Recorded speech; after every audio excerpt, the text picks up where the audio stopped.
Oh, it's a great start. Ekstrom goes super sideways. Martin's going to try and find his way. Gronholm stopped on the grid. Kristoffersson is absolutely away. Ekstrom runs wide. Martin almost in the curbs. Timmy Hansen going to go Joker. Contact. Hansen's on the limiter. Trying to hold it on. He can't. He got contact from behind. Timmy Hansen gets pushed around. Niklas Gronholm's away from the line now. Scheiner and Martin with problems in the Joker lap as well. This is going to be a two-car race. Kristoffersson and Ekstrom. Yeah, Kristoffersson, but he's already got a gap from the start already. He's just gone away. He's got 0.4 to Matthias Ekstrom already. Look at the gap. They're just gone. They're gone. Well, look at the gap to the rest of the field, but they're feeling their way around, Dan. You won't find two better drivers at feeling their way around. Ekstrom will not give this up, and Kristoffersson, if there's anyone he was going to fear, for me, it's got to be Matthias Ekstrom. Both these guys have got that ability to operate very coolly. Under pressure, they've got spare capacity to see what the other guy's doing. This will be a proper race. Yeah, this is a battle of who can judge the conditions the best and who's got the setup in their head the best as well. So look at the water splashing off the cars. Ekstrom 1.1 back, but that gap is going up and down every other corner. They have got one lap under their belts now to be able to feel it around a bit. Markland, the contact with Hansen, what's your thoughts? It's hard because I think Markland was a little bit of a passenger in the wet weather, and then Hansen, I do feel sorry for him. Yeah, it was nothing he could do. No, absolutely not. Kristoffersson had cooked up the perfect start off the line, but then they've got so much data, haven't they? How many times has he got the perfect start here at Höljes? He won it the last two times he was here. Of course, he missed last year. Ekstrom's a little bit wide at the bottom of the hill, and they're really having to feel their way around the hairpin again. The gap now up to 2.0, but what is it as they cross the line? 1.9, so he takes a 10th back. He needs a mistake from Johan, doesn't he, really? And that's not the guy you want to be making a mistake because it's so rare. Oh! Was there one? Did he hook the puddle on the inside? Ekstrom's gone Joker. This might be to stop Markland coming through, make sure he's still on for the win. So he's gone early. So what's Kristoffersson thinking now? Well, he can't see anything in his mirrors, but his spotter's going to be letting him know that Matthias has gone to the Joker. But look at the gap, he's got 4.7, but we don't know what the Joker is now. It's rained. Look at the high line as well. Did you see there how much of a high line Kristoffersson took in? And Dan, sometimes you change your line in the wet. Yeah, so you've got to try and move off of the rubber. You see Tommy Kristoffersson on the radio there now. What call is he making? Is he going to send him early? Reduce the risk? I don't know. Surely you want to protect it, don't you? It depends if they think he's faster or not. Check the lap times and see whether or not Kristoffersson's quicker. Well, they've joked on separate laps. He was quicker on the previous laps. Look at the inputs from Johan. Big, confident inputs into the car.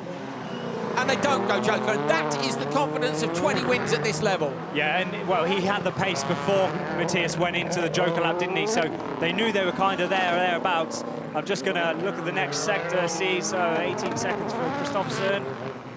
0.2, but this Matthias lost 0.2 again. Yeah, so Kristoffersson is just edging his way out front. It's there you see this time Ekstrom takes the high line. Kristoffersson's team looking at the data. That's the engineer just below Tommy to the left. They're discussing whether or not to go. There's still a couple of laps to go.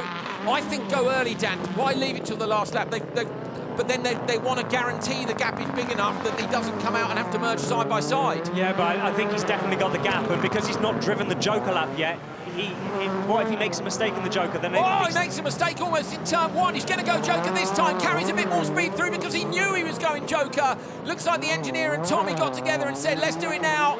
Through, perfect, inch perfect Joker lap. Kristoffersson comes out in front of Ekstrom. The gap was 5.3. It'll only be a couple of seconds now, but he's got the job done, and he's got another whole lap to go. So he's not even really got to defend from here, Dan. But this isn't, for me, this isn't a repeat of 18 because these other cars have got much closer to the performance. I think the wet has helped Johan. Yeah, I think it's the data, isn't it? They've got so much data in this car to relay it instantly into the car whilst it's on the grid. A couple of damn pigs, they know what they're doing, don't they?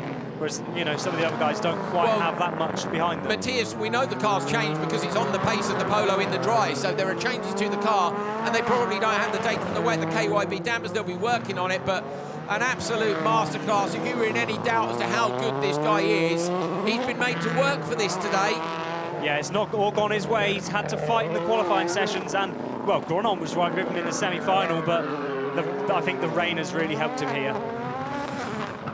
Amazing performance from Johan Kristoffersson around that long left-hander up at the velodrome. He won here, as I say, in 2017 and in 2018. this chassis has won 4 times before in the hands of Sebastian Höljes in the WRC. It's chassis number 21, and it's about to take win number 21 for Johan Kristoffersson. The double world champion is back. He wins round 1 of the 2020 World Rallycross Championship. It's Ekström, the 16 champion, who comes through in P2. Markland gets a podium after only just sneaking into the final. Johan Kristoffersson leads the championship on his return to it after 18 months plus away with a perfect 30 score. But Ekström didn't make it easy, neither did Markland or Hansen or Granholm. If the conditions had been different, it could have been a different story, but he leads for now. Well, it was really, I think this conditions has been the most tricky that we could get when we come back to the rallycross. I mean, it's so changing all day, and yeah, you know, you're always trying to make your best, but you're not really sure. And the conditions like this, when you come back and not really that 100% confident. But then, okay, after the semi-final, I felt pretty good, and then in the final, when I dropped the clutch and the launch was so good, and then from there on I felt okay, now I just have to do my laps, and so much big advantage to have clear windscreen, and from there on 6 good laps.